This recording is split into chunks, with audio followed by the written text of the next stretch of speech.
میرا نام رانی ہے۔ مجھے پیدا کرتے ہی امی اس دنیا سے چل بسی۔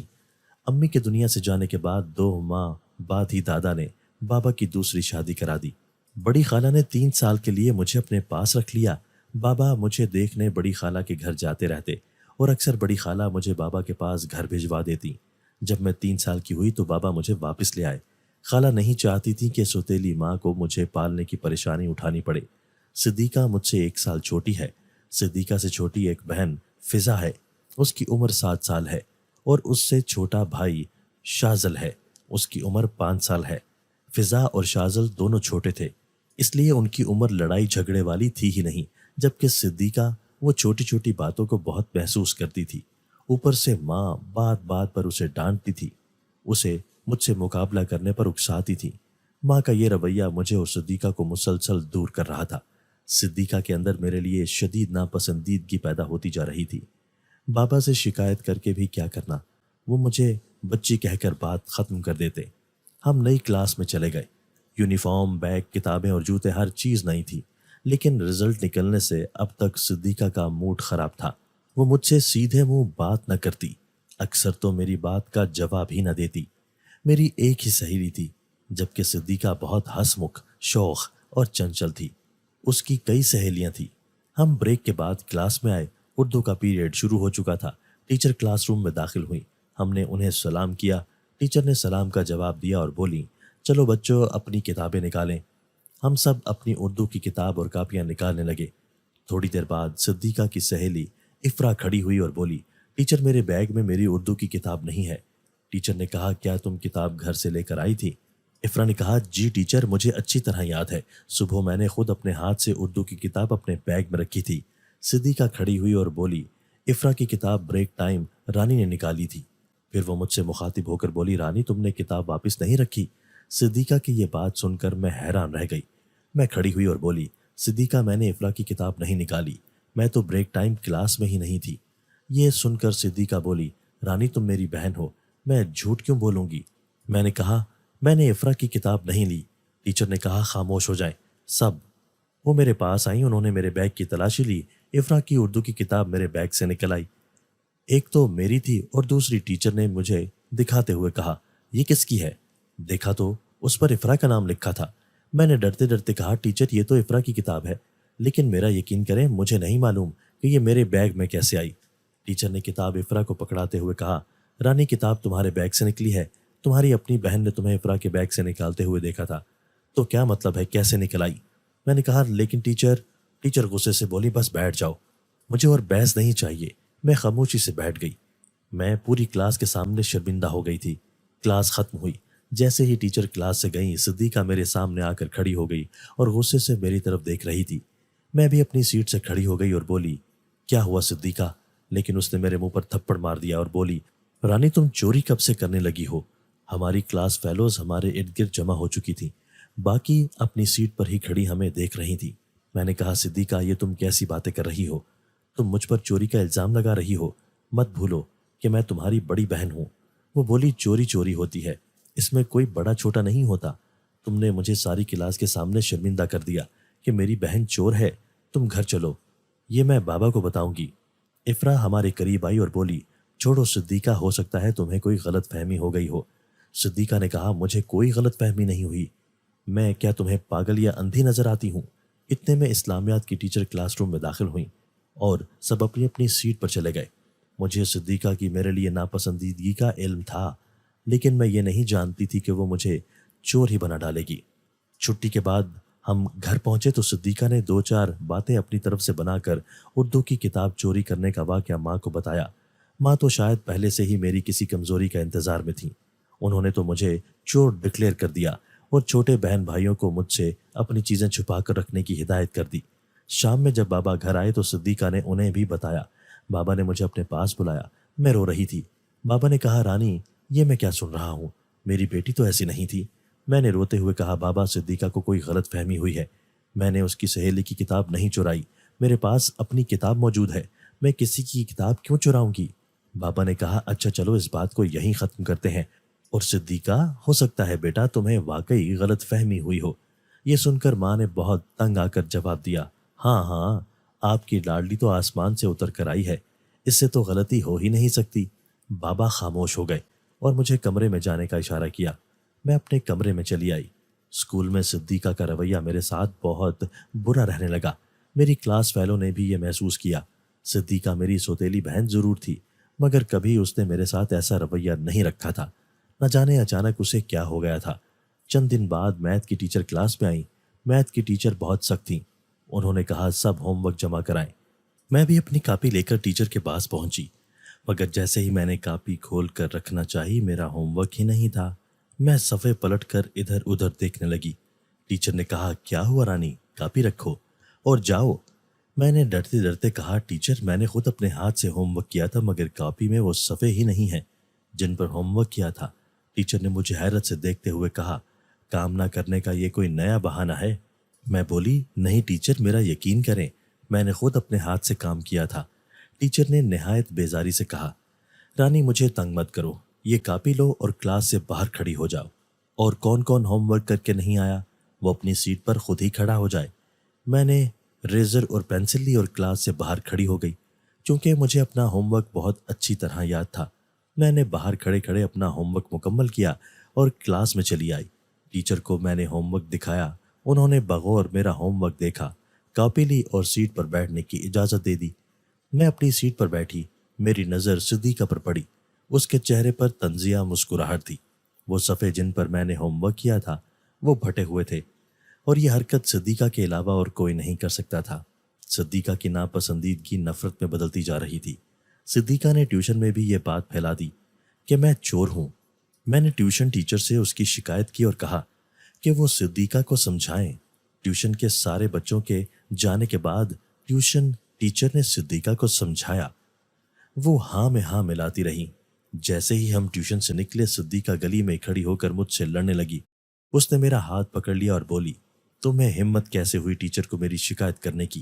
میں نے کہا میں نے تمہاری شکایت نہیں لگائی، میں نے تو بس یہی کہا ہے کہ وہ تمہیں سمجھائیں۔ وہ بولی کیا سمجھائیں؟ ہاں کیا میں پاگل ہوں، اندھی ہوں؟ تم چاہتی ہو لوگ تمہارے فرسٹ آنے پر تالیاں مارتے رہیں، تمہاری خامیاں کسی کو نظر نہ آئیں؟ میں نے کہا صدیقہ تمہیں ہو کیا گیا ہے، تم میرے ساتھ ایسا سلوک کیوں کر رہی ہو؟ پہلے تو تم ایسی نہیں تھی۔ وہ بولی میں ایسی ہی ہوں، سمجھی، مگر لوگوں کو تمہارے بارے میں بھی تو پتہ چلنا چاہیے کہ تم کیا ہو، اور اس بار میں دیکھتی ہوں کہ تم کیسے سب کی فیورٹ بنی رہتی ہو، یاد رکھنا۔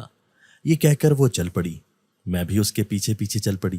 میری سوتیلی ماں نے صدیقہ کو میرے خلاف اتنا بھڑکایا تھا، اسے میرے ساتھ مقابلے پر اتنا اکسایا تھا کہ اب اس کے اثرات نظر آنے لگے تھے، مگر میں نے صبر کر لیا اور کسی سے کوئی گلہ نہیں کیا۔ گلہ کرتی بھی تو کس سے؟ بابا تو ہمارے درمیان انصاف کرنے کی پوری کوشش کرتے، کچھ تو وہ بھی مجبور تھے۔ دوسرا اپنی ماں ہوتی تو اس کے سامنے دل کا حال رکھتی۔ مائیں ہوتی ہیں جو زخموں پر مرہم رکھتی ہیں، اپنے بچوں کے لیے کھڑی ہوتی ہیں۔ میں نے سب کچھ اللہ پہ چھوڑ دیا۔ چند دنوں بعد میں اپنے کمرے میں لیٹی ہوئی تھی۔ آدھی رات کا وقت تھا کہ جب اچانک صدیقہ مجھے جھنجھوڑ کر جگانے لگی۔ رانی اٹھو رانی، اٹھ جاؤ۔ میں ہڑبڑا کر اٹھ بیٹھی۔ میں نے کہا کیا ہوا صدیقہ، تم اس وقت؟ صدیقہ بہت ڈری ہوئی تھی، ماتھے پر پسینہ تھا، خوف کے مارے ہونٹ لرز رہے تھے۔ وہ میرے سامنے بیٹھ گئی اور بولی تھوڑی دیر پہلے مجھے کسی نے جگایا، میری نیند ٹوٹ گئی، مگر کمرے میں کوئی نہیں تھا۔ اسی وقت مجھے باہر صحن میں آہٹ محسوس ہوئی۔ میں اٹھی اور دروازہ کھولا کہ شاید امی ہوں گی یا چھوٹے بہن بھائی ہوں گے، مجھے جگا کر کمرے سے باہر چلے گئے ہوں گے۔ جیسے ہی میں نے دروازہ کھولا تم چھت کے اوپر جا رہی تھی۔ میں نے سمجھا شاید تم نے مجھے تنگ کیا ہے، میں تمہارے پیچھے چھت پر چل پڑی۔ میں چھت پر پہنچی تو تم چھت کے کنارے کھڑے نیچے دیکھ رہی تھی، تمہارا منہ دوسری طرف تھا۔ میں غصے سے نیچے آ گئی، مگر مجھے نیند نہیں آئی ہوئی تھی، اس لیے یہ سوچ کر چپ ہو گئی کہ تم سے صبح پوچھوں گی۔ مگر آخری سیڑھی پر پہنچتے ہی تمہارے کمرے کی کھلی کھڑکی پر میری نظر پڑی۔ یہ دیکھ کر میری جان نکل گئی کہ تم اپنے کمرے میں ہی سو رہی ہو، تو پھر اوپر کون ہے؟ ابھی میں یہی سوچ رہی تھی کہ کسی نے میرا بازو پکڑ کر مجھے اوپر کی طرف کھینچا۔ میں چیخنا چاہ رہی تھی، مگر میری چیخ نہیں نکل رہی تھی۔ وہ مجھے کھینچتے ہوئے اوپر لے جا رہی تھی۔ سیڑھیوں پر اندھیرا تھا، اس کی شکل مجھے صاف نظر نہیں آ رہی تھی، مگر وہ تمہاری طرح ہی لگ رہی تھی۔ صدیقہ نے اپنے پاؤں بستر کے اوپر کر لیے اور تھر تھر کانپنے لگی۔ پھر بولی جیسے ہی وہ مجھے چھت کے اوپر لے کر گئی، اس نے مجھے فرش پر دھکا دیا اور میرے سینے پر بیٹھ کر میرا گلا دبانے لگی۔ خود کو بچانے کے لیے میں نے پورا زور لگا کر اسے دھکا دیا۔ وہ دور جا گری۔ میں وہاں سے اٹھ کر نیچے بھاگی، وہ بھی میرے پیچھے بھاگی۔ میں نے تو تیسری سیڑھی سے نیچے چھلانگ لگا دی اور تمہارے کمرے میں گھس آئی۔ میں نے دروازے کی طرف دیکھا، دروازے کی 2 کنڈیاں تھیں، ایک اوپر اور دوسری درمیان میں، دونوں ہی بند تھیں، کھڑکی بھی بند تھی۔ صدیقہ بولی، میں نے دروازہ اچھی طرح بند کر دیا ہے اور کھڑکی بھی، کیا میں آج رات تمہارے پاس سو جاؤں؟ میں نے کہا ہاں میری بہن، کیوں نہیں، تم میرے پاس سو جاؤ۔ وہ میرے ساتھ ہی لیٹ گئی اور بولی، امی یا بابا کو کچھ نہیں بتانا۔ میں نے کہا مگر کیوں، یہ کوئی چھپانے والی بات ہے؟ وہ بولی، نہیں رانی، تم انہیں کچھ مت بتانا۔ میں اٹھ کر بیٹھ گئی اور بولی، صدیقہ تم کیسی باتیں کر رہی ہو؟ تم پر حملہ ہوا ہے اور تم اتنی بڑی بات کہہ رہی ہو کہ ہم چھپا لیں؟ کل کو تمہیں اس سے بڑا نقصان پہنچ گیا یا گھر میں کسی اور کو پہنچ گیا تو پھر کیا ہوگا؟ وہ بولی، اچھا ٹھیک ہے نہ، بس اب تم سو جاؤ، صبح بات کریں گے۔ ابھی میں بہت پریشان ہوں اور مجھے بہت ڈر لگ رہا ہے۔ میں نے کہا تم ڈرو نہیں، سونے کی کوشش کرو، دیکھو اب سب ٹھیک ہے، کوئی آہٹ نہیں ہے، ہر طرف خاموشی ہے۔ میں نے گھڑی پر نظر ڈالی، رات کے 2 بج رہے تھے۔ میں بھی لیٹ گئی۔ تھوڑی دیر میں ہم دونوں نیند کی آغوش میں چلے گئے۔ میں نے صبح اماں اور ابا سے بات کرنے کی کوشش کی مگر صدیقہ نے اشارے سے مجھے چپ کرا دیا۔ ہم دونوں ناشتہ کر کے اسکول پہنچے تو میں نے صدیقہ سے کہا، تم نے مجھے بابا کو بتانے کیوں نہیں دیا؟ اس نے میرا ہاتھ پکڑ لیا اور مجھے کلاس روم سے باہر لان میں لے آئی۔ اس کا سر جھکا ہوا تھا، چہرے پر پریشانی اور شرمندگی کے آثار نظر آ رہے تھے۔ کہنے لگی، میں نے اس بارے میں بہت سوچا ہے، مجھے معاف کر دو رانی۔ مجھے ایسا لگ رہا ہے کہ میں نے تمہارے ساتھ جو ناانصافی کی ہے مجھے اس کی سزا ملی ہے۔ ضروری نہیں کہ وہ کوئی جن یا بھوت پریت ہو، ہمارے اچھے یا برے اعمال بھی تو اچھی یا بری شکلوں میں ہمارے سامنے آ سکتے ہیں۔ میں نے اپنی بہن کا ہاتھ پکڑ لیا اور بولی، صدیقہ آج تم بڑوں کی طرح باتیں کر رہی ہو، میری وجہ سے کبھی بھی تمہارا دل دکھا ہو تو مجھے معاف کر دو۔ تم میری بہن ہو، میری ہم عمر ہو، میں کبھی بھی تم سے جھگڑا نہیں کرنا چاہتی، بلکہ میں تو چاہتی ہوں کہ ہماری دوستی ہو جائے، میں بھی اپنی بہن کے ساتھ اپنے دل کی ڈھیروں باتیں کر سکوں۔ وہ بولی، مجھے معاف کر دو رانی، میں نے ہمیشہ تمہیں غلط سمجھا ہے۔ میں وعدہ کرتی ہوں کہ آج کے بعد ہم دونوں اچھی بہنیں بن کر رہیں گی اور میرے دل میں تمہارے لیے کوئی بھی غلط فہمی آئی تو میں صاف صاف تم سے کہہ دوں گی اور خود کو بدزن کرنے کے بجائے تم سے بات کروں گی۔ یہ بات سنتے ہی میں نے صدیقہ کو گلے لگا لیا۔ اتنے میں صدیقہ کی سہیلی افرا بھی وہاں چلی آئی اور بولی، واہ بھائی، دونوں بہنوں کی صلح ہو گئی ہے، یہ تو بہت اچھی بات ہے۔ صدیقہ نے اسے کہا، افرا میں تم سے معافی چاہتی ہوں، تمہاری اردو کی کتاب میں نے رانی کے بیگ میں رکھی تھی، رانی بالکل بے قصور تھی، مجھے بس رانی پر غصہ تھا، اس لیے میں رانی کو تنگ کر رہی تھی۔ افرا نے کہا، چلو کوئی بات نہیں صدیقہ، تم نے اپنی غلطی مان لی، یہ بہت بڑے ظرف کی بات ہے، مجھے پہلے بھی یقین تھا اور اب تو اور بھی ہو گیا ہے کہ تم دل کی بہت اچھی ہو۔ افرا نے مزید کہا، دیکھو کتنی اچھی بات ہے کہ سائنس کی ٹیچر آج چھٹی پر ہیں اور ہمارا یہ پیریڈ خالی ہے، ایسا کرتے ہیں کہ اس صلح کی خوشی میں کینٹین چلتے ہیں اور مل کر پارٹی کرتے ہیں۔ صدیقہ خوشی سے اچھل پڑی اور بولی، زبردست، یہ تو بہت اچھا آئیڈیا ہے۔ ہم کینٹین گئے، کھانا پیا، خوب گپ شپ کی، بہت انجوائے کیا اور اس دن اسکول میں پورا دن بہت مزہ آیا۔